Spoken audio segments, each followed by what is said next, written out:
Welcome to the first episode of season 2 of Happier Active. A regular episode again this week after last week's sort of inter-season break with a bit more about me.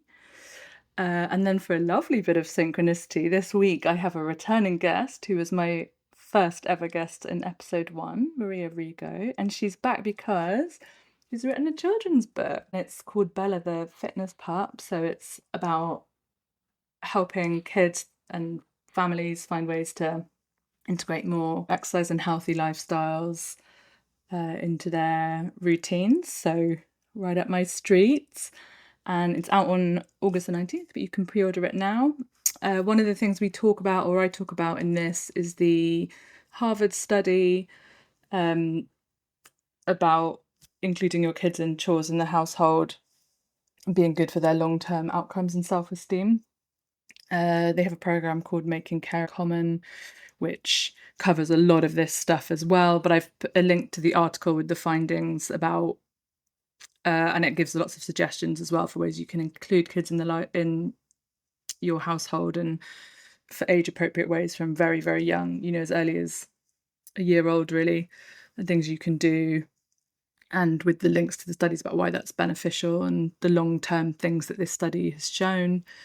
This is really interesting if you're interested in that kind of thing. And it's something I talk to women about a lot because it's a way of, if you don't have time to do stuff, finding ways that you can include your kids. It can be, good for them, enriching for them, and it gets chores done.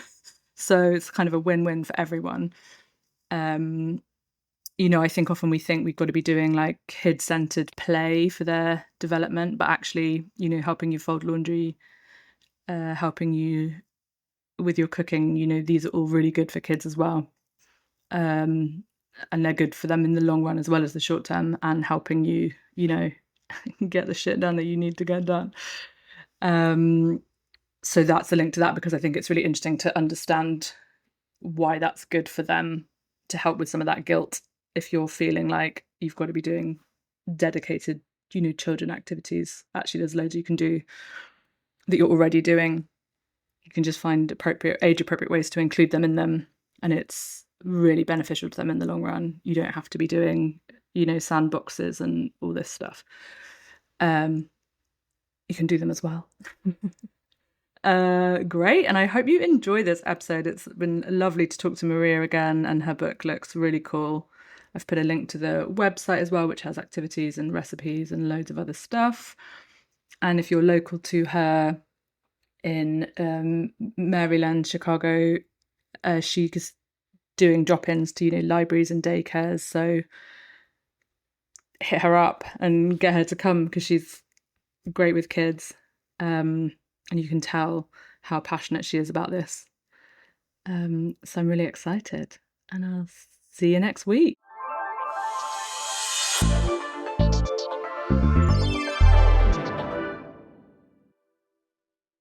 There are many ways to find your path to better health and happiness, and what works is highly individualized. My philosophy is that most people are more likely to find that if they are active participants in their own journey.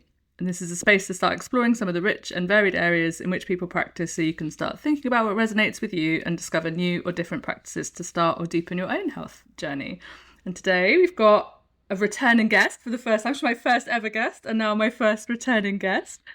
So welcome, Maria, and why don't you tell us a bit about what you've been up to since we last spoke? Well, thanks, Ellie, and thanks for having me back again. It's great to see you. I am back because I have a new book coming out in August, and you were so generous to have me on the podcast to let the world know. It is actually a children's book, and it is a children's book that teaches kids healthy habits, building friendships, playing outside in the sunshine, all the things that I think we used to do without even thinking about. And now Mm-hmm. it's kind of needs to be retaught. So thank you for having me back. Welcome. I love it. And I'm like a crazy dog lady, so I love the fact that it's dog themed. My daughter's first word was actually dog. So to give you a level of how we Aw, like dogs in this house. that's awesome. Well, this is the title of the book is called Bella the Fitness Pup. And it was actually inspired by my dog, Bella, who was a rescued Cute. Yorkie, who was such a sweet little dog. But when I was studying for my milk training back in 2013, if I were on the floor face down, if I remember being like on the front of my thigh on the milk roller, she would jump Hmm. off the couch or jump off the bed and do down dog and up dog. And I'd say, "Oh, Bella, you're a fitness pup." And that's kind of how I came up with the idea for the story. So cute. Yeah, my I've got a dachshund and then we've got a sort of, I mean, they said she was a Chiweenie. She's definitely got some Chihuahua in her, but she's a kind of small terrier mix type dog. Yeah. And she's a lot more chill. But the Dachshund, yeah, if we're ever working out on the floor, she's like right up there trying to join in. Yes. Yes, they know. They want us to be healthy, right? They want to stretch and move their bodies for Yeah, sure. so cute. And I feel like most kids like just love animals. They're so fascinated by them when they're little. So it's quite a good way to help get them engaged. Well, and what I did with Bella is I didn't make her into like have human characteristics really. She's a puppy, she's Hmm. a dog, and by doing dog things, she gets the kids to do healthier things. So there's three main characters in the story. They each have their own little chapter. I would say this story is perfect for children like 3 to 7, 3 to 8 years old. Um, Hmm. the one little girl, Marcy, Bella teaches her that she can be fast. And one of the ways she does that is by wanting her to take her out. So she brings Marcy her leash, and then she goes for a walk with Marcy. And when Marcy slows down, she runs. And then when she notices Marcy's getting tired, she stops and sniffs the flowers. So she kind of teaches the kids how to be healthier just by doing dog things. So I love that because it's not a dog talking to the children, right? It's not a dog instructing them. It's just she's just being a dog and the kids are following along. Yes, great. Yeah, it's funny because we got our dog, I guess the first one, it's probably like 6 or 7 years ago. And in England, when it was super, even when it's raining, you've still got to go out every day and walk. And the Yes. Dachshund she's got so much energy, so you have to just go out every day. Keeps you doing stuff even when you wouldn't have Keep done it otherwise. exact. Well, and I always say we don't have a dog right now. Bella, unfortunately, I had to put Bella down in 2021. She was 13 or 14 years old. But when you have a dog, it does make you get outside first thing in the morning, be in the sunshine, right? And Mm-hmm. get your circadian rhythm in balance. So doggies are good for us adults too. And then you have to take your Yeah. dog for a walk after dinner, right? So you get outside, you move your body after you eat, and they help you de-stress. They actually, petting a dog brings on your parasympathetic nervous system. Like dogs are amazing. They're actually Yeah, better for us than we are for them, I think. definitely. Some days my dog can really take me or leave me, but I'm like, no, come on. Let's go. Yeah. Oh, I love that. And then I saw that you've got like a website with it that has like recipes and activities and stuff.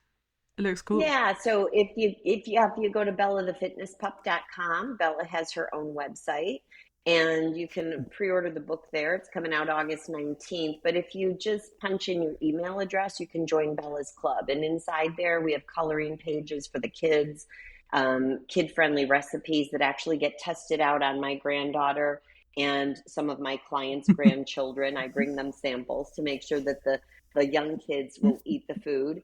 And then just some ideas for activities to do with the kids. So, and we'll be adding new stuff in all the time. But yeah, it's a movement. We're trying to, in a world where children, and it's nobody's fault. It's just the way the world is. In a time when Mm-hmm. children are stuck in daycare, right? Because parents have to work. They're not getting outside and just building friends at the park. I'm so proud of my granddaughter. She's going to be 3 at the end of August. And when I take her to the park, she'll say, Mimi, she calls me Mimi. She's like, Mimi, there's a new friend. And we go over and she's hugging the kid and they're playing. And I'm like, this is what being a kid was, right? This is what being a kid is all about. So Yeah. it's just a way to encourage parents and children. Sometimes you come home and you're tired And the last thing you want to do is take your kid to the park or get on the bike ride, take them on a little training reel bike ride or do their little scooters. But it's good for us, it's good for them. And cooking home cooked food. And there's even a chapter about a little boy named Jimmy, and Jimmy loves his tablet. So he's all Hmm. hunched over because he's always on his phone, he's always on his tablet. And so it's just a way to inspire children and parents alike to try to build in healthier habits that will keep the kids moving in the right direction as they grow. Yeah, and I think I don't know.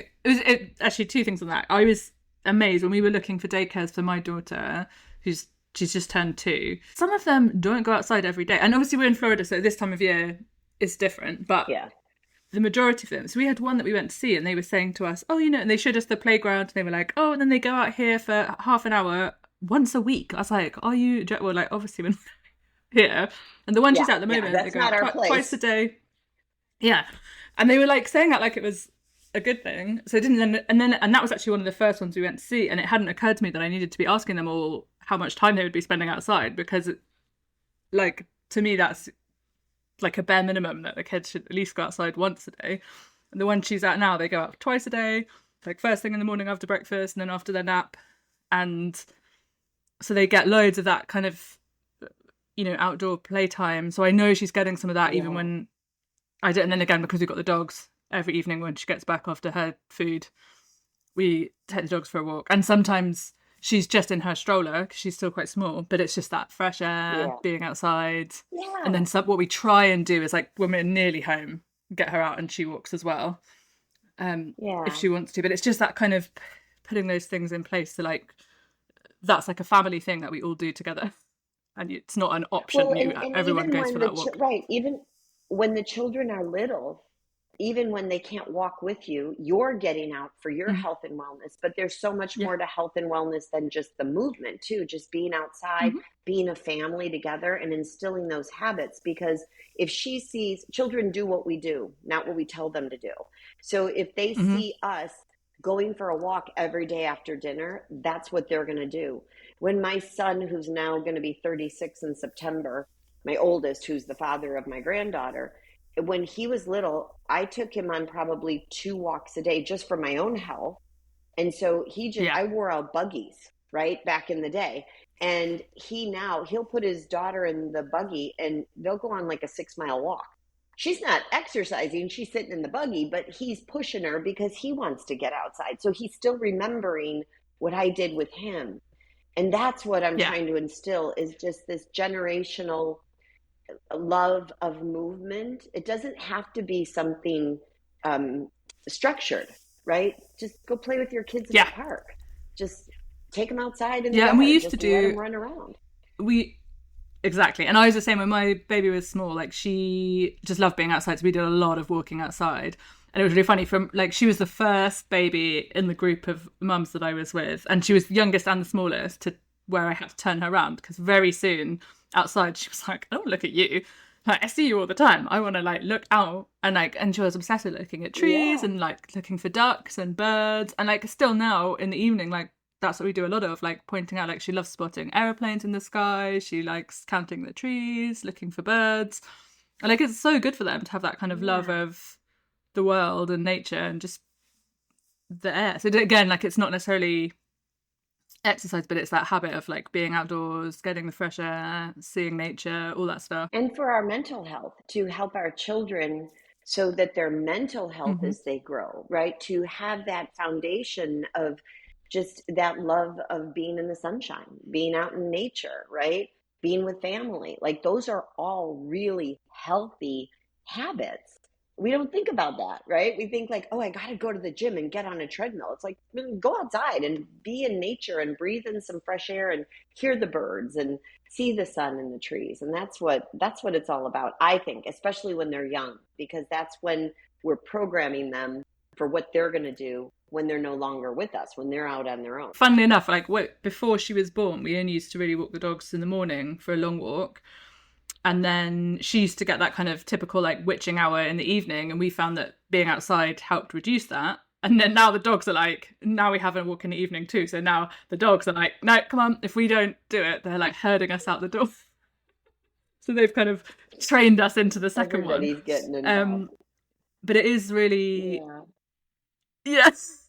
And then the other thing that I do a lot of that I talk to mums about, and it is difficult because obviously for a lot of people, their like workout time is their maybe their only like alone time, especially if they're like a stay-at-home parent. But we have I don't often get time to work out when my daughter's not at home, and if my husband's working late or he travels for work quite a lot, so sometimes I have to do it when she's there. But actually, we've made that really fun now. And she's, again, like learning to count. I think I've said this on this before to someone, but she can only really count to like 5 or 6 consistently. But I have her like count reps while I'm doing stuff, or like hold my water bottle and pass it to me. And it makes it like a really fun thing that we're doing together. And it's like uses up a whole of her activity time, as well as obviously you're like modeling the good behavior. But it's actually like a really fun way of using up half an hour for her as well. Absolutely. And you're teaching her by you doing. And also in a world where women and men do so much, we sometimes put our self-care last, right? Especially moms, I think, and especially Mm-hmm. working moms. You're working, you're trying to run the household, you're taking care of the kids, doing the laundry, all that stuff. And I speak to a lot of my clients, and when they first come to me, they're like, yeah, I don't have time for myself. I'm taking care of older parents. I'm taking care of younger, grandkids or helping my adult kids. Building boundaries and building a structure to take care of yourself is teaching your daughter how to take care of herself when she's a grown up. So you're not just killing two birds with one stone where you're watching your daughter while you're exercising, you're actually instilling amazing self-care, self-love habits for her so that she will do that when she's a grown up. And that's how we change it, right? Instead of saying like, mom can only work out when you're taking a nap. Mom can Yeah. only work out after I've done all my chores. It's like, no, mom can work out and you can be with me. It doesn't have to be perfect. You're moving, you're doing what you got to do. Yeah, yeah, and I think I was saying to someone else that sometimes it means I do way more reps than I was going to because she can only count to 6. That I lose track of how many I've done because she'll get 6 and then like either suddenly start jumping to really high numbers or start again, and then I don't really know how many I've done. So I'm like, oh, we'll just do a few more, So actually, You're getting more in. So, and I wanted to just, if we yeah, can, talk about like what kids eat and how young children can mm-hmm. eat more nourishing food than us feeding them the kids menu. Like, right? You go to a restaurant and what's on the kids menu? Like hamburger, French fries, chicken nuggets, French fries, macaroni, French fries, right? And so if we teach the kids that Mm-hmm. cooking at home, and it doesn't have to be fancy, right? My granddaughter does not like meat. She hates meat. Anything, if you call it meat, she won't eat it. And so we found that she will eat turkey, but I can't call it turkey. So I make her what I call dumplings. And I think I'm even going to include this recipe on the website because it's turkey and some steamed broccoli and steamed carrots and a little bit of breadcrumbs and Parmesan cheese. And I puree it all together and then I steam them. And she just eats them in her fingers. And they're giving her protein and Yeah, nourishment, but it's not French fries, right? It's not fried chicken nuggets that are all processed with all the garbage. Because again, starting at a younger age, I actually get upset when I see my kids giving my granddaughter like the traditional food that you give kids, like goldfish crackers. I'm like, oh my God, no. Now, I did that to my kids too, because I thought that was what we gave our kids back then. But you're teaching your kids, you're getting their gut biome used to that food. And your gut biome craves what it's made of. So if you keep eating and eating this food that's all mm-hmm. processed, that's all the kids want. Where if we keep giving them more whole foods, they're going to crave the whole foods. And that's all part of it too, is just kind of getting them set up for success in life so they don't struggle with diseases that so many young people now have because of our food. Yeah, and I think like so in our house it's a bit of balance. So, like when she has things like goldfish, it'll be like in the car on the way home because that makes less mess. But again, like from really young, I started. I mean, she already so she's 2. So I think for a lot of people, I don't know. In England, this is probably more normal, but here definitely is more unusual or like in the sort of crunchier end. But anyway, so we have like a toddler tower that she's had since like 18 months. And she's always, so when I'm cooking any meal that she's going to be eating, she's on it, watching me do it. And like already I have her Yes. do stuff. So like when she was really little, I would just give her like a spoon and a bowl to play with. But now she's old enough to stir things, or and it makes it messy and it makes everything take twice as long. But it means like she can already tell the difference between like, you know, when a sausage is cooked or when it's not cooked, when things like that, because she's been watching it from really young, and she understands like when I make pasta that it has to go in the water before it's ready. And it's like those kind of things that are quite small, but they're seeing it. And then we do things like on a Friday we'll have, you know, pizza night, so we'll just get bagels and then I'll put the tomato on and then she can put all her own toppings on. And again, it's really messy, but That's it's awesome. about like starting to include them. There's ways from very, very young that they can start being involved in making food Yes.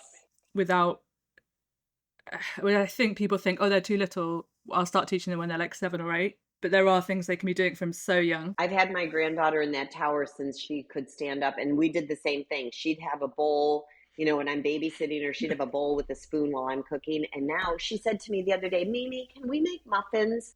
Because she goes in her chair and I let her make the muffins, right? I let her get involved, unless it's raw meat, then I Mm-hmm. don't let her touch it. But but she's always helping Yeah. me. But that's because think about it, Ellie, if you never cooked with your mom, if you never made anything, it could be intimidating, right? But if you're making simple things, if you're saying that this Mm-hmm. is how we cut up the veggies, this is how we boil the pasta, this is how we make the sausage, this is how we make our own pizzas, it's so much easier for them growing up. They don't ever have to learn it, it's just in them. Yeah. And it's again, like for me, a lot of the time when people say, oh, I don't have time, but it's because they're separating these as like you've got to be playing with the kids, where actually you can just involve them in what you're doing, because what they mostly when they're little, what they want is to spend time with you. And so if you can include Yes. them, it does make it take a little bit longer, but it's you can be in the kitchen because they're with you in the kitchen, not in another room where you've got to be kind of running between the two, you know, putting something in the microwave to like run back to keep an eye on them. Because if you include Yeah. them in it, then they can be there while Yeah. you're cooking it. And if they're making a mess, they can help clean it up. It's really funny at daycare, they have to wash their hands when they first get in. And obviously they make loads of mess with the water. And I always give her towels to dry the side down. And they're always like, oh, don't worry about it. And I'm like, no, because at home, like I have, if she makes a mess with water, Right. We want her to she has the learn. first go at Yeah. cleaning it up. Yeah, like it's your mess. Yeah. No.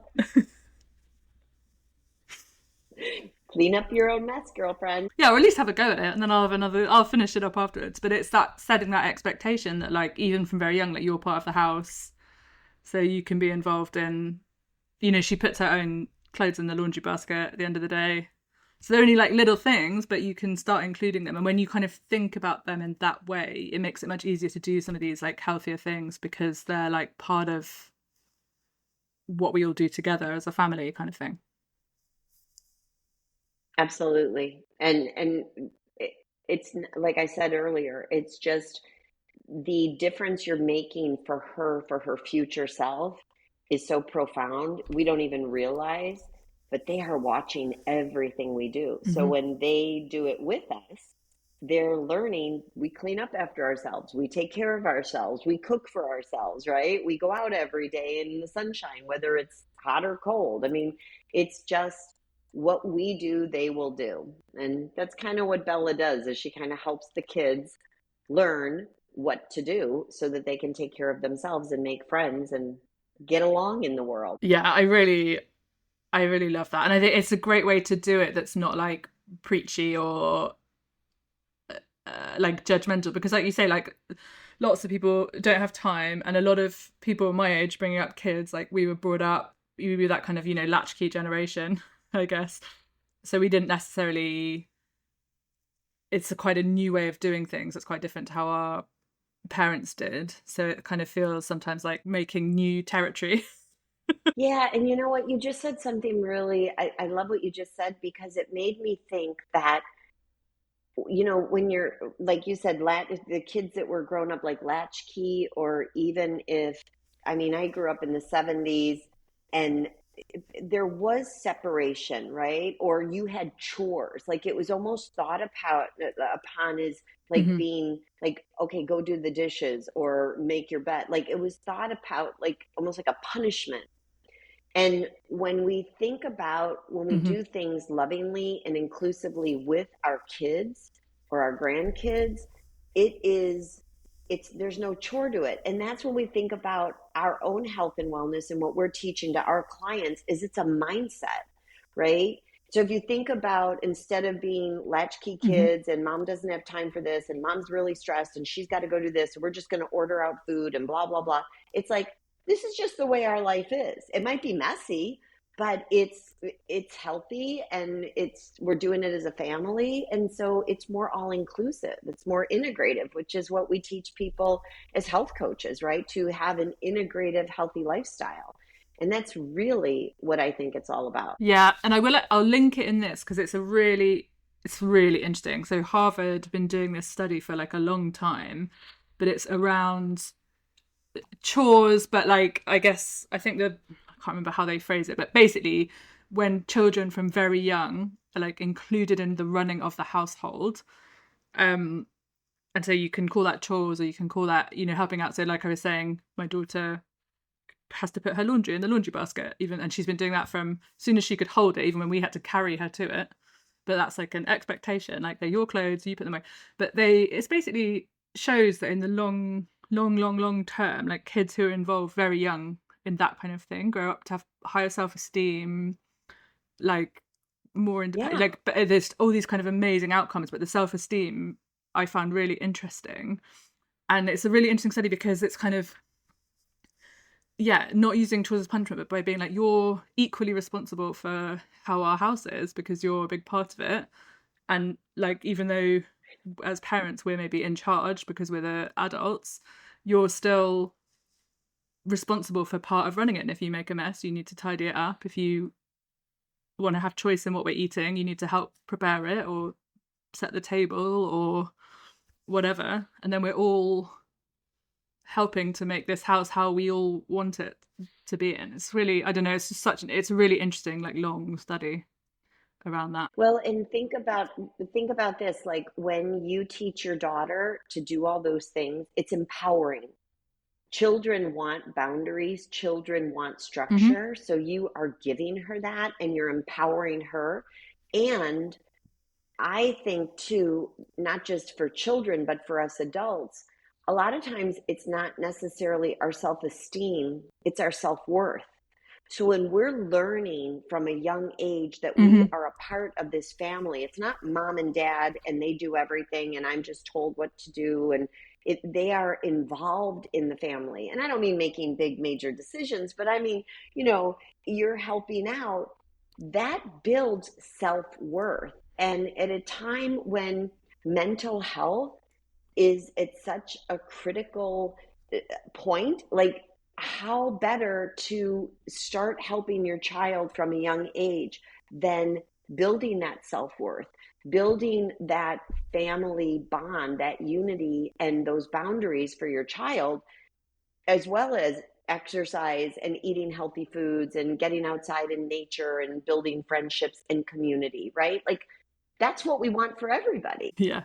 And it is, I mean, it's tough. Like, so she's, like I said too, so we're just at that real, like, pushing boundaries age and seeing what she can get away with. And now she knows that, like, part of the, like, delaying getting into her bath and going up to bed is not putting the clothes in the laundry. So that can take 5 minutes because we have to keep saying it's got to happen. And she'll, like, run around the house naked for ages, holding it, like, woo. And so, like, we have to, you try patiently for a bit. And then if she doesn't do it, I just pick her up and carry her to it. But that laundry is going in the basket from her hand. And it can take, and that it's tricky because I guess the temptation some evenings when we're running a bit late is to just be like, oh, I'll do it. But actually, like, we've kind of decided that that's one of the things that she needs to do and she knows. And so then when she's in a cheeky mood, that's like the thing she's trying to push, and she knows it might delay bedtime. And it is really hard to, like, some of those things to keep up on the difficult days, right? But it's important because they want, the job of a sort of 2 to 5 year old is to Structure. Yeah. find out where their limits are. Yeah. And it's really, you've got to Um, It, be strong about the ones that you feel matter. exactly. Take that deep breath and just deal with it. And it takes an extra 5 minutes. Yeah. And I mean, I always say to her now, well, it's just one less story for you. Like, the longer it takes to get into bed, the less time there is before bedtime. So, Right, right. There's a clock running, girlfriend. Well, I think what you're doing with her is amazing. thanks. Doesn't always feel like it. It's pretty chaotic, but you know, you got to everyone does the best that they can with what they have available. And that's why I love, I guess, things like this, because it gives people like a good starting point, or like framework for how they can start introducing some of this stuff if they know they want to, but they don't. Um, they haven't had it for themselves, so they don't know how to get going. Well, and I think, I mean, if we go into like adults, because so many of us struggle with what do I cook for dinner, right? What that's healthy? How do I get exercise in? Hmm. If we take it one step at a time, and if you don't have a healthy lifestyle set up and you're thinking, oh, how do I do it? Well, maybe you start by just going for that family walk, and maybe it's 10 minutes after dinner every night. And that's huge. That taking that one step Hmm. forward, if you think about what will happen down the line, that is huge. And now you're helping that next generation. So you're helping yourself, helping your children, and hopefully the generations to come. Yeah, and I think that's why I love all these things where you can do stuff together, because people just, don't have time, and you've got to find time. And by doing these things where everyone can do them together, it's so powerful, because it creates the time where maybe you'd be sitting on the couch watching the kids watch Bluey or whatever. Yeah. Yeah. Instead, and there's time for everything, right? Like you don't have to be fanatical. And like you said, sometimes there's goldfish involved, but that's not the mainstay of their diet, right? And Bluey isn't the mainstay of their activities. But Yeah. if I take my granddaughter, I watch her every Yeah. Tuesday afternoon, and I take her to the park. And then once we've gone to the park and we've climbed the climbing wall, and we've gone on the swings and gone up there, and she walks or rides her little bike to the park every time we go. And so we come home and she's like, Mimi, I'm so tired. Then I put on the TV and I let her chill out for Yeah. a half an hour. There's balance, but just to think that, Yeah. the kids are just going to play by themselves, or you're going to put them in front of an iPad or a TV screen, we know that's not going to help them, and it's not going to help us. So balance in everything. Yes, exactly. And I think, and it is really hard, because it often falls on like the women to do all of this, and especially in a time where a lot of women that I work with are already working, they're already running most of the household, and then there's kind of like a level of guilt about not doing enough. Like these kind of things where Hmm. it's not like another thing for you to do, it's a way of doing it, and being an enrichment activity for the kids is great, because it takes some of that pressure off. Yes, absolutely. Absolutely. And we do not want the moms more stressed than they already are. But for the moms too, getting outside and taking your shoes off and walking in the grass and just taking a couple of breaths while your kids running all over the place. I mean, that Hmm. is very calming, and it's good for both of you. Yeah, exactly. Oh, this is so great. So it's out on August 19th, right? But it's available to pre-order now. Yeah, it'll be released on August 19th. Yeah, so you can pre-order it now. You can go to bellathefitnesspup.com and pre-order it. And I am doing like active story times at daycares and preschools and even schools and libraries. So if if somebody's in the Chicagoland or the Carmel, Indiana area, and they want to, introduce me to a school where they'd like me to come, we read the book and we do a little the things that Bella does with the kids. And if not, and you just want to include this in your school library, you can just tell your school to order it, or you can order it and donate it to your school. But it's a great thing for kids and parents alike. That's awesome. Yeah, I'll definitely, actually, I've got a friend up that way, so I will message her and see if they've got if their school is interested.